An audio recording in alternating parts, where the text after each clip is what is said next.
안녕하세요. 감동 사연입니다. 여러분의 구독과 좋아요, 알림 설정은 영상 제작에 큰 힘이 됩니다. 노년기에 접어들게 되면서 어르신들은 고혈압, 당뇨, 고지혈증 등과 같은 만성질환의 유병률이 높아지게 되는데요. 보건복지부에 따르면 전체 노인 중에서 89.2%가 만성질환을 겪고 있다고 합니다. 그런데 불과 몇 년 전까지만 해도 고혈압, 당뇨, 골다공증, 고지혈증이 있는 환자분들 중에서 임플란트 수술이 불가한 경우도 꽤 많았다는 사실 알고 계셨나요? 미국의 펜실베니아에 거주하는 한 60대 노인이 3대 만성질환을 앓고 있어 임플란트가 불가능하다는 이야기를 의사에게 듣고 망연자실한 상태로 병원 대기실에 앉아 있습니다. 그 순간 치과 의사는 그에게 다가와 한국이라면 임플란트 수술이 가능할 수도 있을 것 같다는 놀라운 조언을 했다고 하는데요. 과연 그에게는 무슨 일이 있었던 걸까요? 오늘의 사연 자세히 살펴보도록 하겠습니다. 사연 중간에는 고혈압, 당뇨, 고지혈증이 있으면 임플란트 수술이 어려운 이유에 대해 설명해드리고 있으니 끝까지 영상 시청해 주시기 바랍니다. 안녕하세요. 저는 미국 펜실베니아주에 거주하는 케빈이라고 합니다. 저는 펜실베니아에서 시공사를 운영하고 있고 올해 나이가 61입니다. 그러다 보니 수주를 받는 지역으로 이동해서 일하는 경우가 꽤 많죠. 제가 그 일을 겪을 당시에는 텍사스주에서 공사를 진행하고 있었는데요. 펜실베니아와 텍사스의 거리가 멀어서 텍사스에 있는 호텔에서 지낸 지 2달 정도 됐어요. 하루는 일을 하다가 앞니가 부러지는 사고를 당했어요.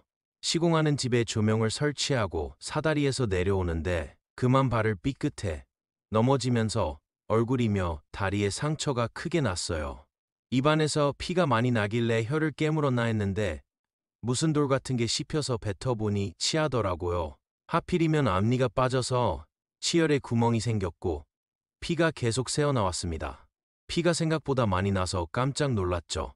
저는 걱정되는 마음으로 곧바로 차를 몰아 가장 가까운 치과로 이동했어요. 하지만 공사를 하는 지역이 너무 외곽이어서 과속을 해서 운전을 했는데도 병원에 도착해 치료받기까지 2시간이 넘게 걸렸죠. 진료 접수를 하고 대기를 하다가 진료실로 들어갔어요. 의사 선생님께서는 제 치아 상태를 보시더니 임플란트를 하는 것이 좋겠다고 하더라고요. 제가 하는 일이 아무래도 계속해서 고객을 상대해야 하는 일이다 보니 앞니가 없으면 이미지가 너무 안 좋아 보일 것 같아 차를 타고 병원에 오면서도 계속 신경이 쓰였거든요. 그래서 저는 바로 수술을 할 수 있냐고 선생님께 여쭤봤죠. 그랬더니 선생님은 제게 혹시 고혈압이나 고지혈증, 당뇨, 골다공증과 같은 만성질환을 가지고 있는지 물어보시더라고요. 애석하게도 저는 골다공증을 제외한 고혈압, 고지혈증, 당뇨를 앓고 있었고 매일 아침에 약을 복용하고는 했죠. 제가 가지고 있는 기저질환에 대해서 선생님께 말씀을 드렸더니 갑자기 표정이 어두워지더라고요. 당뇨, 고혈압 환자는 회복력이 떨어지고 염증이 생기기 쉬워 수술 후 감염이 생길 우려 때문에 임플란트가 어려울 수 있다고 하시더라고요.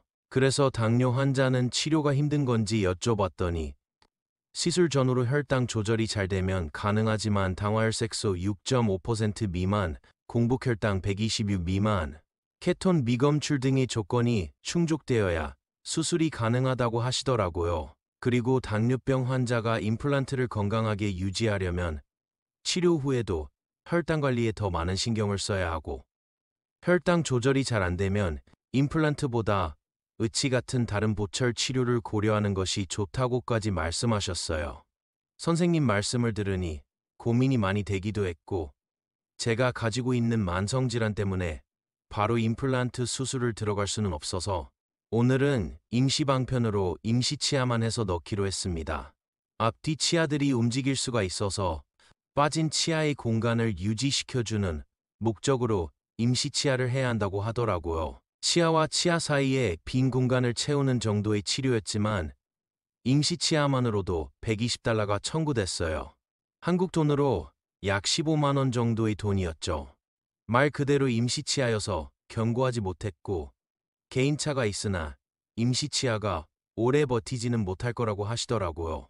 그러니 음식을 먹을 때 앞니로 깨무는 습관이 있다면 조심하라고 말씀해 주시더라고요. 임시치아에 들어가는 돈이 아깝기도 했고, 임시치아가 깨지면 또 다시 치과에 와야 하는데 왕복 시간만 4시간이니 정말 조심해서 사용해야겠다는 생각이 들었어요.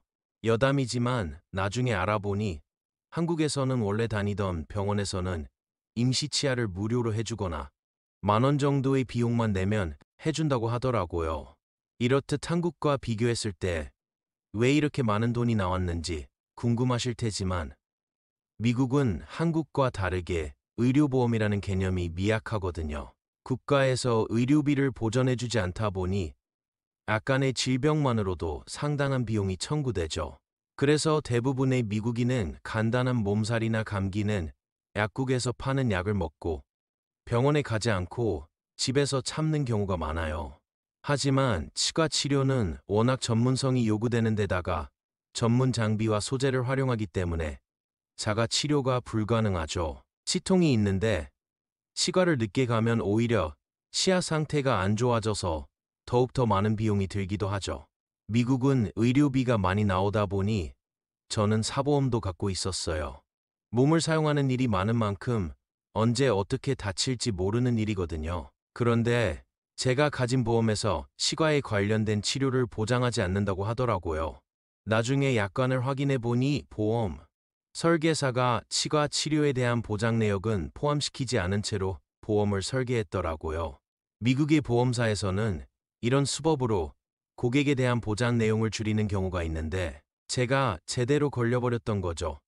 그래도 보험 계약할 때 꼼꼼하게 챙겼어야 하는데 그러지 못한 제 잘못이죠. 그래서 결국 치과 치료에 대한 의료비를 전액 부담해야 했어요. 그런데 한편으로 걱정이 되더군요. 임시치아는 어디까지나 임기응변일 뿐이고 치아의 빈 곳을 회복하려면 임플란트 시술을 받아야 하는데 미국에서는 임플란트 한 개 시술하는데 3,000달러에서 4,000달러 정도 든다고 하더라고요. 한국 돈으로 400만 원이 넘는 돈이죠. 임플란트란 잇몸 내부에 뼈에 인공적으로 만든 유사치아를 심어 자연 치아처럼 활용할 수 있게 만드는 치료법으로 지금까지 개발된 치료 방법 중에서는 빠진 치아를 대체하는데 가장 자연스러운 방법이지만 상당한 고난이도의 시술이어서 그런지 수술 비용도 비싸더군요. 하지만 치과에서도 비싼 치료 비용을 받는 나름의 이유는 있더라고요. 우선은 임플란트. 시술을 할 줄 아는 의사가 매우 희소한 데다가 임플란트는 한 번의 수술로 끝나는 게 아니라 잇몸의 지주대를 박는 수술과 치아를 씌우는 수술로 2번에 걸쳐 치료를 진행하거든요. 여기에 계속된 사후 관리와 염증 치료도 진행하다 보니 그만큼 비용이 많이 나올 수밖에 없다더라고요. 게다가 저 같은 경우에는 나이가 있다 보니 사전 지병 조사와 골밀도 조사 등 이런저런 검사를 받은 뒤 수술 여부를 결정해야 했고요. 하지만 저는 매우 난처한 입장이었어요. 당장 상당한 돈을 지불해야 한다는 점이 부담되었고 편도로 2시간 걸리는 이치에 있는 치과를 주기적으로 왕복하는 것도 어려웠죠. 그래서 임플란트 말고 다른 치료법은 없냐고 물었더니 틀니나 브릿지, 치료를 받을 수는 있지만 멀쩡한 치아를 삭제해야 하는 단점이 있다고 하시더라고요. 선택을 저보고 하라고 말씀하셨는데 굉장히 고민이 되더군요. 비용적인 측면으로 봤을 땐 틀니나 브릿지, 치료를 하는 게 맞았지만 건강한 치아를 삭제해야 한다는 게 마음에 걸리더라고요. 그래서 결국엔 임플란트 수술을 받아보기로 결정했어요. 임플란트 수술이 치과 치료 중에는 꽤 부담되는 수술이라는데 저 같은 노인들에게는 더욱 주의를 기울여야 하는 치료라더군요. 왜냐하면 대부분의 노인들이 고혈압, 고지혈증, 당뇨, 골다공증을 가지고 있었기 때문이었죠. 임플란트 수술을 하기 전에 문진과 공복혈당을 체크했는데 결국 저는 수술이 힘들다는 판정을 받았어요. 우선 고지혈증 때문에 아스피린을 먹고 있었는데 수술을 할 경우 지혈을 하는 데 있어 어려움이 있을 수 있고 공복혈당이 150이 넘게 나와 수술할 수 있는 기준치를 넘었기 때문에 수술이 어렵겠다는 이야기를 들었어요. 겨우 결심한 수술이 무산되다니 저는 하늘이 노래지는 기분이었죠. 이대로 앞니가 하나 빠진 채로 평생을 살아야 하나 걱정이었어요. 제가 침울해지자 치과 의사도 제대로 도와드리지 못해서 죄송하다며 혹시나 생각이 있으면 컨디션 관리를 잘하고 나서 해외에서 치과 치료를 받아보는 것도 추천한다고 하더라고요. 그러면서 한국에서 임플란트 시술을 받으면 수술의 질도 높은 데다 미국에서 받는 것에 비해 치료에 들어가는 비용이 매우 저렴하다고 했죠. 최근에는 의료 관광으로 치과 치료를 받으러 한국에 가는 사람도 많다더라고요. 치과 의사에게 거짓말하지 말라고 했어요. 저는 한국을 선진국이라고 생각하지 않았거든요. 물론 예전보다는 생활 수준이나 의료 기술이 나아졌겠지만 아무리 치과 기술이 뛰어나다고 해도 미국에 비할 바는 아닐 거라고 생각했어요. 차라리 의료복지로 유명한 쿠바에 가서 임플란트를 받는 게 낫지 않느냐고 물었죠. 그러자 치과 의사는 한국과 쿠바의 의료 기술은 하늘과 땅 차이라며 한국의 치과 기술은 세계적으로도 인정받는 수준이라고 장담하더군요. 그러면서 지금의 한국에 대한 유튜브 영상을 보여줬는데 제가 젊을 적 TV에서 보던 한국과는 완전히 다른 모습이었죠. 뉴욕타임스퀘어라고 해도 믿을 정도겠더라고요. 치과 선생님과 상담한 후 한국에서 임플란트 수술을 받기로 결정했고 한국에 가서 임플란트를 할 수 있도록 발치는 미국에서 하기로 했어요. 그렇게 임플란트 수술을 받기 위한 사전 치료를 미국에서 받고 작업 중이던 건물 시공이 끝나자마자 서울에 방문하게 됐어요. 물론 서울에 가기 전에 내과에 가서 고지혈증 약을 사포그릴레이트 제제로 바꿔서 복약하고 있었고 당 관리도 철저하게 하고 있었어요. 펜실베니아에 있는 집으로 가서 간단하게 짐을 챙겨 뉴욕공항으로 이동했어요. 그렇게 비행기를 타고 인천공항에 내리자마자 제가 생각하던 한국과 현실의 한국이 매우 다른 국가라는 걸 깨달았죠. 모든 것이 현대적이고 깔끔한 데다 사람들의 시민의식도 훌륭한 것 같았어요. 새벽에 도착해서 너무 피곤했기 때문에 랩존에서 잠깐 눈을 붙였는데 정말 좋은 시설을 무료로 이용할 수 있다는 게 참 좋더라고요. 그리고 공항철도를 타고 강남으로 이동을 했죠. 한국 사람들은 표정을 봤을 때는 다소 무뚝뚝한 느낌이긴 했지만 저를 배려하고 지하철에서는 자리도 양보해 주더라고요. 병원 근처에 호텔을 예약해뒀는데 호텔이나 레스토랑도 매우 세련된 느낌이었어요. 임플란트 치료로 미국에서 4,000달러를 쓰는 것보다 그 돈으로 한국에서 치료도 하고 남은 돈으로 한국 여행을 하는 게 낫겠다는 생각이 들더라고요. 지금까지 열심히 일만 해서 제대로 된 휴가를 즐긴 적이 많지는 않았거든요. 이참에 한국에서 치료도 받고 힐링을 하고 가자고 마음먹었죠. 그리고 다음날 미국에 있는 치과의사에게 추천받은 치과를 갔어요. 방문한 치과는 서울의 강남에서도 유명한 곳이었죠. 치과 의사의 영어도 완벽해서 진료와 상담을 받는데 어려움이 없었죠. 세계적인 치의학 학회에서도 굉장히 유명한 의사라더군요.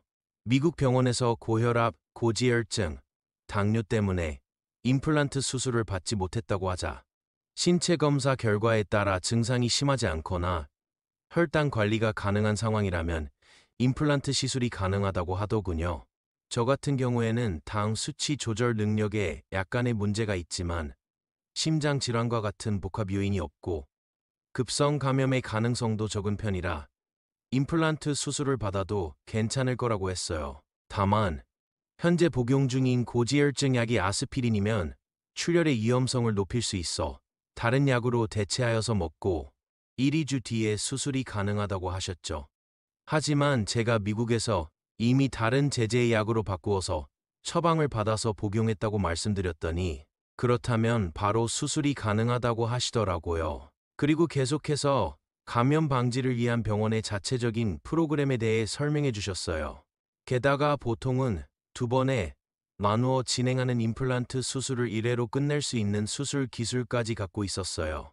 인공치 대신 임시 보철물을 설치하여 당일에 인공치의 온전한 형태를 갖출 수 있는데 상처가 아물고 난 뒤엔 임시 보철을 인공치로 대체하기만 하면 된다더라고요. 더욱이 저와 같이 잇몸이 파손된 사람은 심리적 안정감을 되찾기 위해 이런 원데이 임플란트가 더욱 적합하다고 해서 그쪽으로 시술을 받아보기로 했어요. 수술 받기로 하자 치과의사는 임플란트 시술 후 주의할 점에서부터 설명을 해줬어요. 수술 받은 뒤에는 마취 때문에 집중해서 설명을 듣지 못할 수도 있다고 하더군요. 우선은 통증 관리를 위해 주기적으로 얼음팩을 이용해 붓기를 줄이는 것이 좋고, 칫솔이나 구강 세정제 등으로 위생 관리를 하는 것도 중요하다고 하더군요. 여기에 흡연과 음주를 자제하고 과도한 신체 활동이나 사우나 등으로 상처에 자극을 주는 걸 피해야 한다며 안내해 주셨어요. 하나하나 짚어가며 이해하기 쉽게 설명해 주셔서 매우 꼼꼼하다는 인상을 받을 수 있더군요. 그리고 수술 당일 3시간 전에 식사를 끝내고 단 음식은 피하라고 하더라고요. 이렇게 주의사항을 다 듣고 수술은 그 다음날에 받기로 했어요. 임플란트 시술에 통증이 워낙 심하다는 말을 많이 들었는데 3중으로 마취 프로그램을 진행해 주더라고요. 마취약을 너무 강하게 사용하면 오히려 신체적 악영향을 줄 수 있기에 부담이 적은 연고형 마취약과 수술 통증을 줄여주는 주사형 마취약, 그리고 의식을 진정시키는 안정제 투여를 복합적으로 활용했어요. 수술 중에 발생하는 통증을 줄여주는 방식이었죠. 미국에서도 이 같은 환자 중심의 치료는 받아보지 못했어요.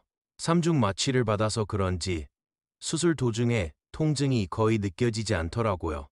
게다가 치과 선생님들도 환자가 불편하거나 겁에 질리지 않도록 곁에서 계속 배려해 주시더라고요.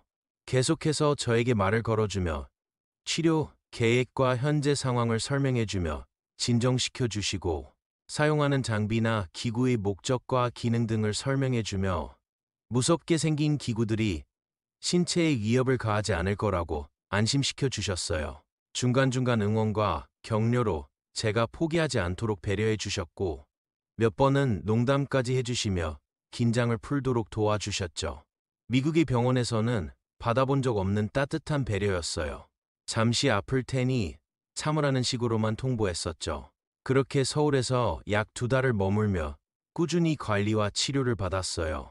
2차로 인공치까지 씌우자 처음부터 제 치아였던 것처럼 자연스러워 보이더군요. 중간에 염증이 생기거나 잇몸이 붓는 일도 없었고, 처음에는 다소 어색했던 임플란트의 사용감도 지금은 많이 익숙해졌어요. 이렇게 만족스러운 치료를 받았는데도 임플란트 비용은 고작 $900로 약 120만 원밖에 들지 않았어요. 그동안 서울의 아름다운 풍경과 즐길 거리, 깨끗한 도시 분위기를 만끽할 수 있어서 아주 재밌게 지냈어요. 내년에는 치과 치료 목적이 아니라 가족들과 함께 한국에 놀러 올 예정이에요. 제게 튼튼한 치아를 만들어 주신 한국 치과 선생님, 감사합니다. 어떻게 보셨나요? 2019년 우리나라를 찾은 외국인 환자들이 한국의 치과 의료 서비스에 100점 만점에 평균 93점을 주며 큰 만족을 표했다고 합니다. 보건산업진흥원은 2019년 외국인 환자 만족도 조사 보고서에서 우리나라 의료 서비스를 이용한 외국인 환자를 대상으로 설문조사한 결과를 발표했는데요. 외국인 환자로부터 높은 평가를 받은 치과 의료 서비스 항목은 의사소통, 환자 존중, 직원 서비스, 접근성, 병원 편의, 정보 제공, 진료비, 병원 생활 순위라고 합니다. 우리나라의 수준 높은 의료 서비스가 세계적으로 인정받는 것 같아 굉장히 뿌듯합니다. 오늘 준비한 사연은 여기까지입니다. 끝까지 시청해주셔서 감사드리며 구독과 좋아요, 알림 설정은 영상 제작에 큰 힘이 됩니다. 감사합니다.